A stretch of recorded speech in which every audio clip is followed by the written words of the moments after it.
میرے عزیز دوستوں، ذرا ٹھہر کر میری بات سنیے، کیونکہ جو میں آج آپ کو بتانے جا رہا ہوں وہ کوئی عام بات نہیں ہے۔ میں سچ کہہ رہا ہوں، میں بالکل ٹوٹ چکا تھا، ہر طرف سے مایوسی تھی، نہ راستہ دکھ رہا تھا نہ کوئی سہارا، لیکن پھر مجھے ایک ایسا عمل ملا جس نے میری زندگی ہی بدل دی۔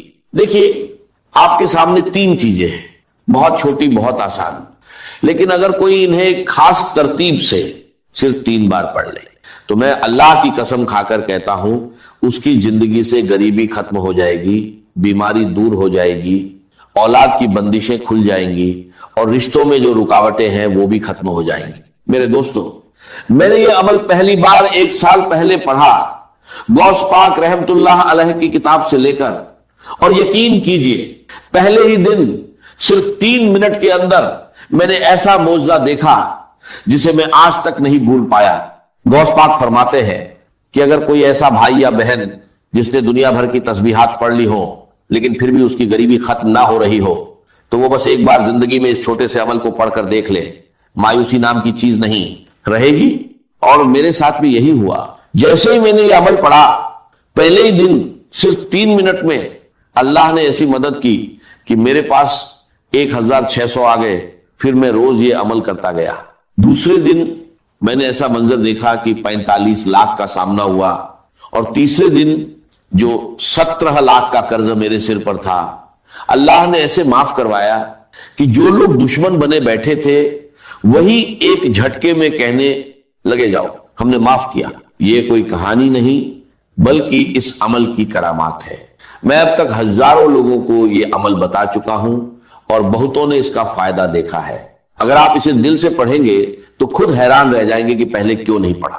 میں یقین سے کہتا ہوں یہ عمل آپ کی زندگی بدل سکتا ہے، چاہے آپ دنیا کے کسی بھی کونے میں ہو۔ آپ کو بس اتنا کرنا ہے، تنہائی میں بیٹھیں، دل کو جمع کریں، سب سے پہلے یا ربی، پھر یا اللہ، اور آخر میں یا گنی، ایک خاص ترتیب سے پڑھنا ہے۔ کئی لوگوں نے صرف کچھ ہی منٹوں میں اس کا اثر دیکھا، گھریلو پریشانیاں کم ہوئی، تنگی دور ہوئی، اور مدد ایسے آئی جہاں سے امید بھی نہیں تھی۔ اللہ جب چاہتا ہے لوگوں کے دلوں میں خیال ڈال دیتا ہے اور مدد خود آپ کے دروازے تک پہنچتی ہے۔ اب دیر مت کریں، کسی بھی وقت تنہائی میں بیٹھیں اور سب سے پہلے درود شریف پڑھ کر یہ عمل شروع کریں۔ اب اگر کوئی بھائی یا بہن کہتا ہے کہ مجھے درود شریف نہیں آتا تو کوئی پریشانی نہیں۔ اگر آپ کو درود ابراہیمی بھی نہیں آتا تو کوئی چھوٹا سا درود پڑھ لیں، صلی اللہ علیہ وسلم پڑھ لیں، یا اللہم صلی اللہ محمد پڑھ لیں۔ کوئی بھی درود شریف پڑھ کر اس عظیم عمل کی شروعات کر لیں۔ اور سن لیجئے، بار بار ویڈیو کو کاٹنے سے، سکپ کرنے سے کچھ حاصل نہیں ہوگا۔ اگر اپنی مرضی سے چیزوں کو ادھورا چھوڑ کر آگے بڑھو گے تو بہت آگے نکل جاؤ گے، اور اتنا آگے نکل جاؤ گے کہ پھر واپس نہیں آ سکو گے۔ اس لیے ایک بات کو غور سے سمجھو، اگر واقعی پڑھنا چاہتے ہو، میرے غریب، میرے بیمار بھائیوں اور بہنوں، اگر ظلم ہے، زیادتی ہے، قرض ہے، بیماری ہے، غربت ہے، جادو ہے، بندش ہے، بدنظری ہے، یا کوئی بھی پریشانی ہے، دنیا کی ہر مشکل کے لیے میرا 5 منٹ کا چیلنج ہے۔ اگر 5 منٹ کے بعد تمہاری زندگی میں 80% تبدیلی نہ آ جائے، تمہاری زندگی میں سکون اور خوشیوں کے ڈھیر نہ لگ جائیں، تو پھر مجھے کہنا، اور اگر کچھ کمی رہ جائے تو اگلے دن پڑھنا، وہ بھی پوری ہو جائے گی۔ روز پڑھو گے تو فقیر سے بادشاہ بن جاؤ گے۔ میں گارنٹی سے کہتا ہوں، ایک ہی دن میں زندگی بدل جاتی ہے۔ یہ عمل اللہ کو بہت عزیز ہے۔ اور دیکھو، یہ سامنے وظیفے ہیں، یا ربی، یا اللہ، یا گنیو، ہو سکتا ہے تم نے پہلے بھی پڑھے ہو، لیکن جو ترتیب میں آج تمہیں بتانے جا رہا ہوں وہ تم نے کبھی نہیں سنی ہوگی۔ صرف 20 سیکنڈ کا کام ہے، دن میں، شام میں، رات میں، کسی بھی وقت پڑھ سکتے ہو۔ لیکن میں دعوے سے کہتا ہوں اس عمل کو پڑھنے کے بعد خدا کی قسم، جو لوگ تمہیں تانے دیتے ہیں، جو کہتے ہیں کہ تو در در کی ٹھوکریں کھائے گا، تو لوگوں کے آگے ہاتھ پھیلائے گا، رب کعبہ کی قسم، پورے محلے میں سب سے زیادہ امیر تم ہوگے، پورے خاندان میں سب سے زیادہ مالدار تم ہوگے، یہ میرا دعویٰ ہے، میری گارنٹی ہے۔ اب سب سے پہلے جو وظیفہ ہے وہ ہے یا ربی۔ اب دیکھو، یا ربی کا مطلب کیا ہے؟ اے میرے رب، اے میرے پروردگار، ہم نے اپنی زندگی میں